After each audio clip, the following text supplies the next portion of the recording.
Good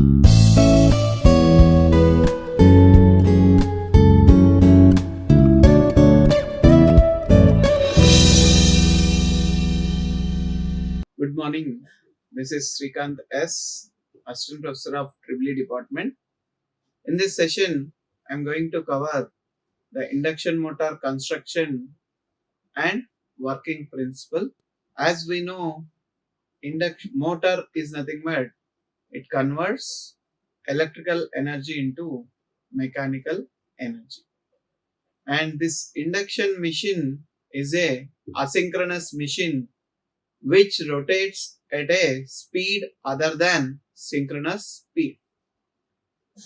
And this induction machine has several advantages.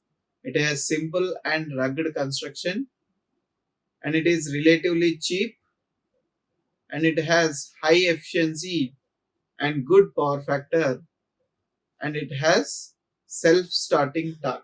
So whenever we are going with any machine, we need two parts majorly. That is, one is the rotating part and another is the stationary part.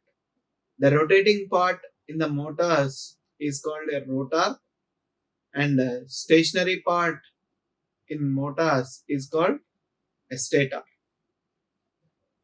In the induction motor also we are having the mainly two parts. One is stator and rotor. Stator and rotor.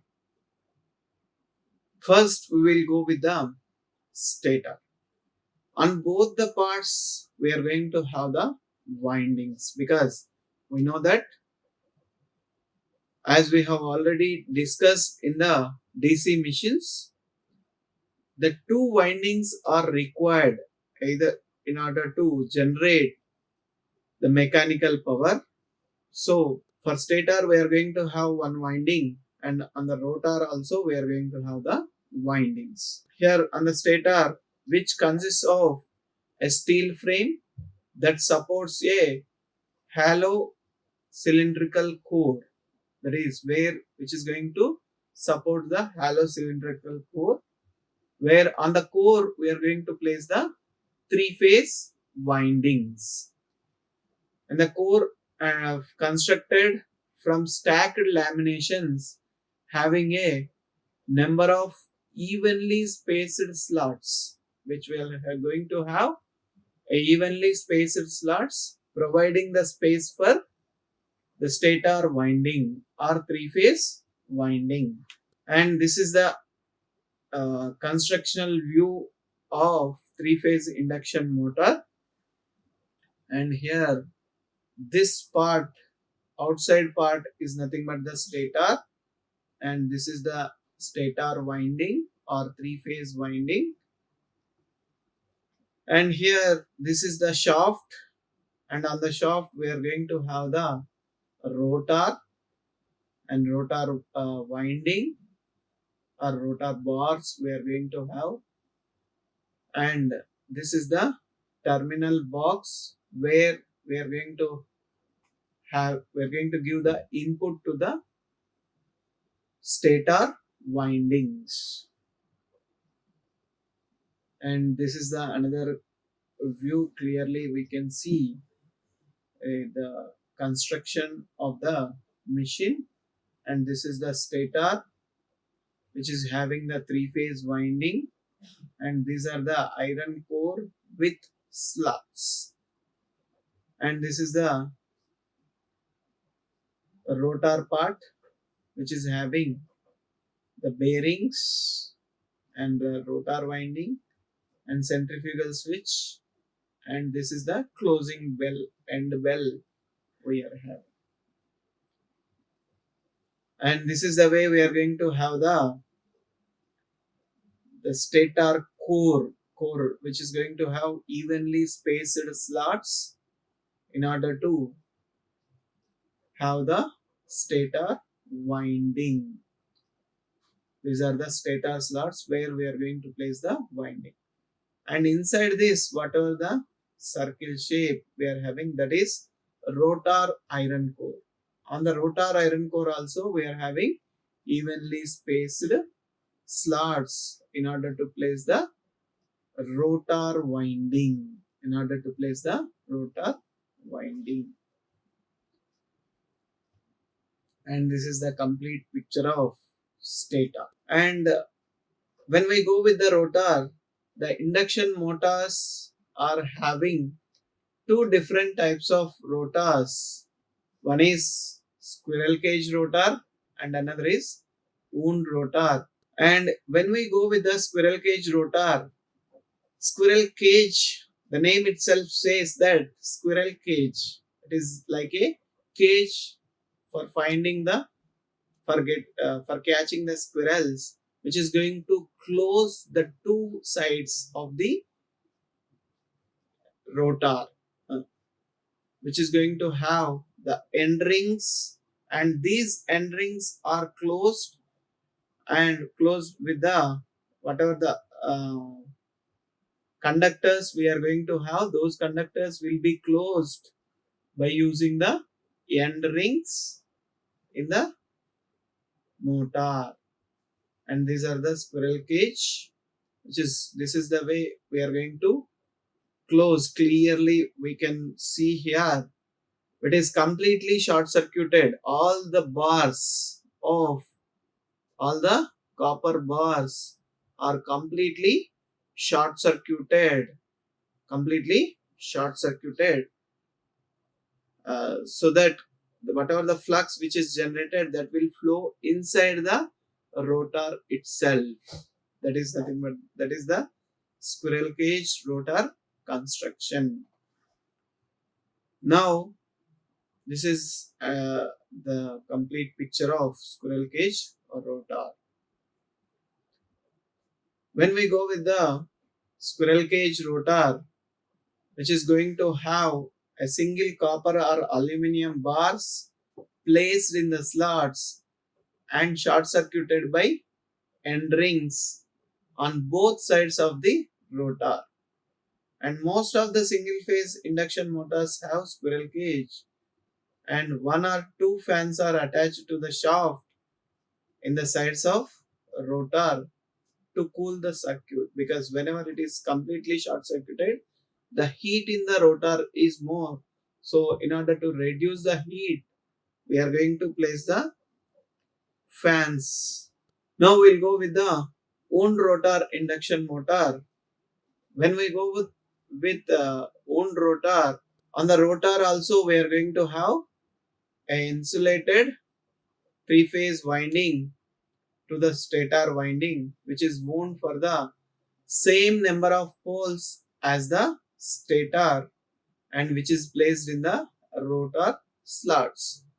And here the ends of the star connected rotor winding are brought to three slip rings on the shaft, because in the wound rotor we can add some extra resistance by means of slip rings.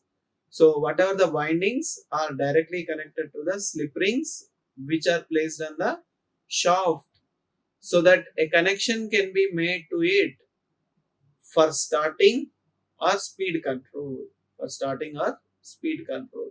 It is usually for large three-phase induction motors. Generally, this speed control can be used for different applications, and these can be the speed control can be used in the large three-phase induction motors. And this rotor winding has the same stator, and the end of each phase is connected to the slip ring.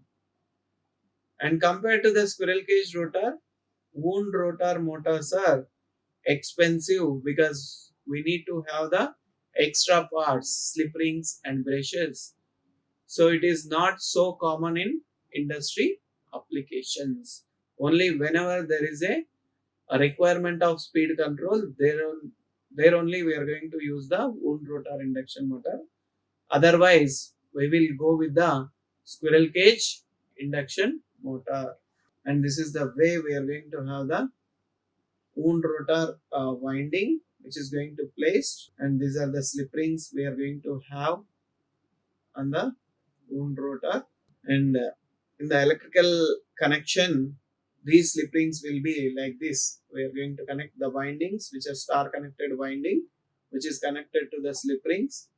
These slip rings are connected to the variable resistance, which will vary based on our requirement. We can change the resistance of the rheostat, so that based on the requirement we can keep the resistance value, so that resistance can be controlling the speed of the induction motor. Here are the slip rings, you can see clearly. These are the different pictures I am showing in order to get the clear idea how we are going to have the different motor connections. And this is a squirrel cage motor, and this is a wound rotor. Now let us go with the working. Here, working principle in any machine is the Faraday's laws of electromagnetic induction. So whenever we have given supply to the stator winding, the stator will generate a three-phase rotating flux. Three-phase rotating flux. When the stator is generated three-phase rotating flux and the a conductors, rotor is having the conductors with closed connection, with closed path, with the end rings. Even though if it is a wound rotor or a squirrel cage, where we are going to have the whatever the windings or conductors are short circuited by the end rings. So when it is short circuited by the end rings and we are having a rotating flux, and here we are not going to give any input to the rotor. The rotor conductors are placed inside the rotating magnetic field. Rotating magnetic field. According to Faraday's law, whenever a conductor cuts the magnetic flux, an EMF will be induced. Here the conductor is a stationary, but the flux is a time varying one. Flux is a time varying one. So time varying flux is cutting the conductors, so that an EMF will be generated. An EMF will be generated in rotor conductors. Rotor conductors. Once the EMF is generated in the rotor conductors, end rings of the rotor conductors are short circuited. End rings of the rotor conductors are short circuited. Once they are short circuited, some current will flow through the rotor conductors. Rotor conductors. When current flow through the rotor conductors, which will generate some rotor flux, which will generate some rotor flux. So now we are having three-phase rotating flux and rotor flux. And this rotor flux, always when there is a two magnets together, there will be a force of attraction or repulsion. So always the rotor flux is because of the rotating magnetic flux. So always rotor flux try to catch up the rotating magnetic flux, but it will not catch. So immediately once the rotor flux is developed, the rotor will start moving because of either attraction or repulsion force. Always rotor flux will tries to catch up the rotating magnetic flux, but it will not. So whatever the difference in the speed between the rotating magnetic field and the rotor is called the slip. The slip is the relationship between the supply frequency and the number of poles and synchronous speed, where synchronous speed is given by ns is equals to 120 f by p,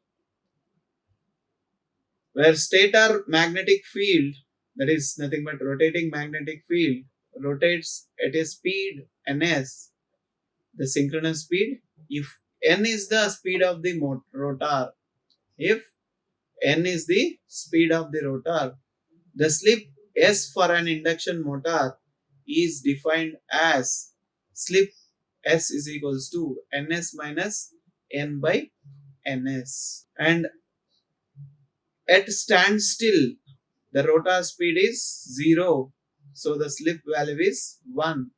At synchronous speed, the slip value is 0.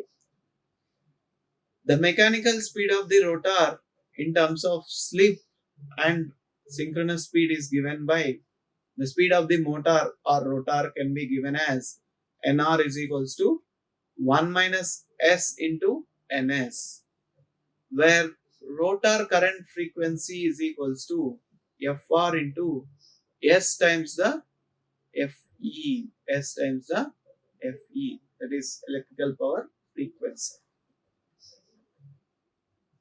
Now we'll go with the example,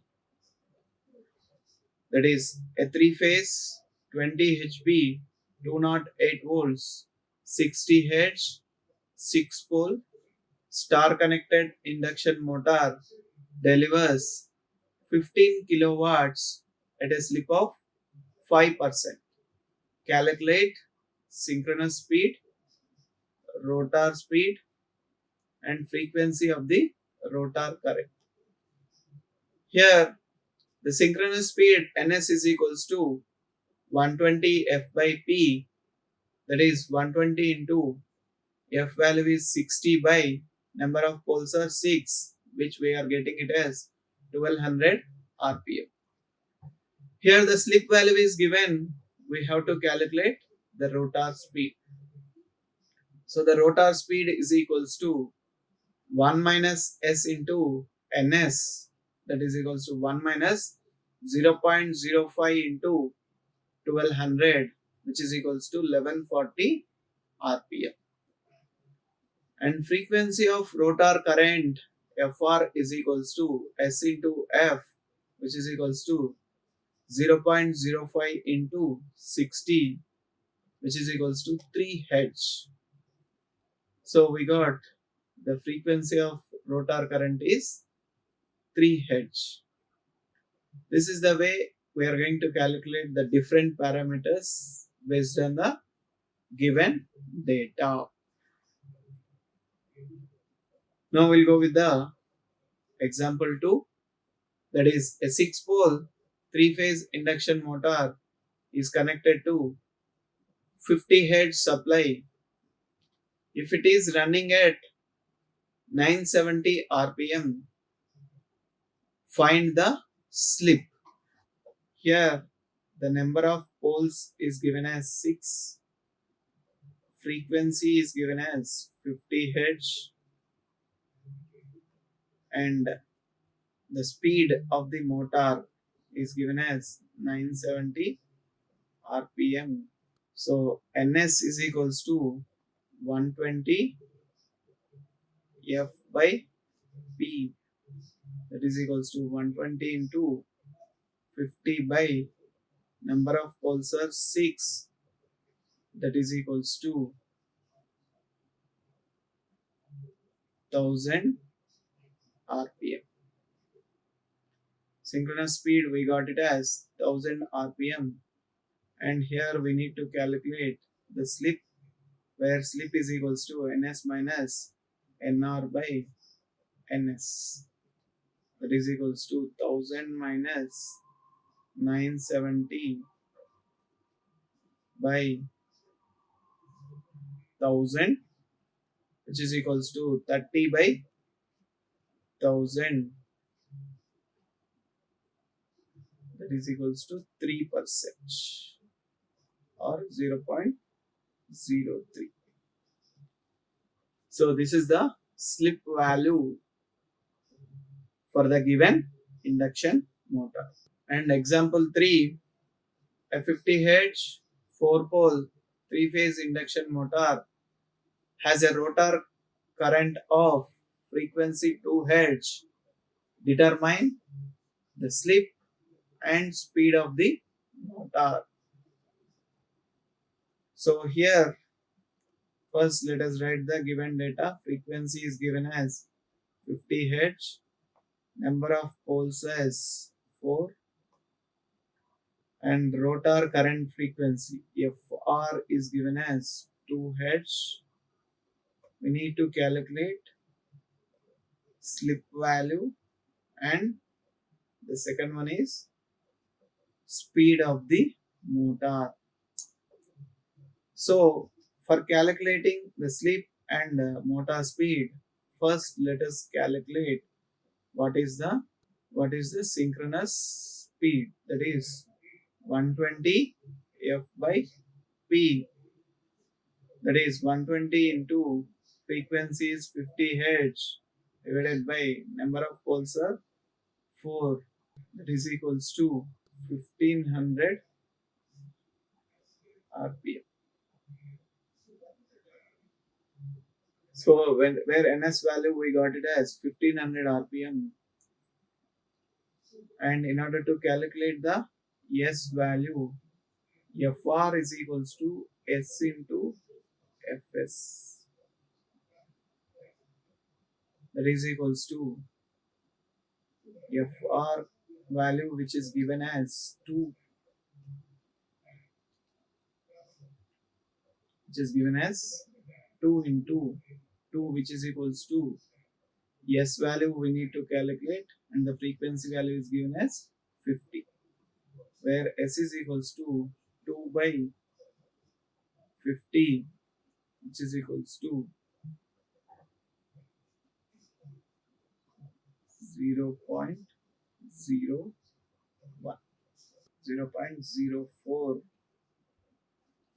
So here the S value we got it as 0.04, and motor speed second we need to calculate the motor speed. N is equals to 1 minus S into 1 minus S into Ns, that is equals to 1 minus 0.04 into 1500, which is equals to 0.96 into 1500, which is equals to 1440 RPM.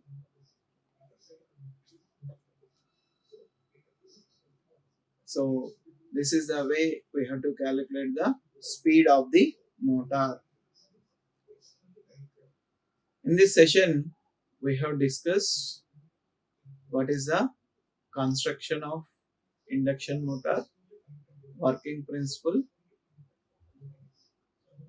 slip, and some problems on the slip.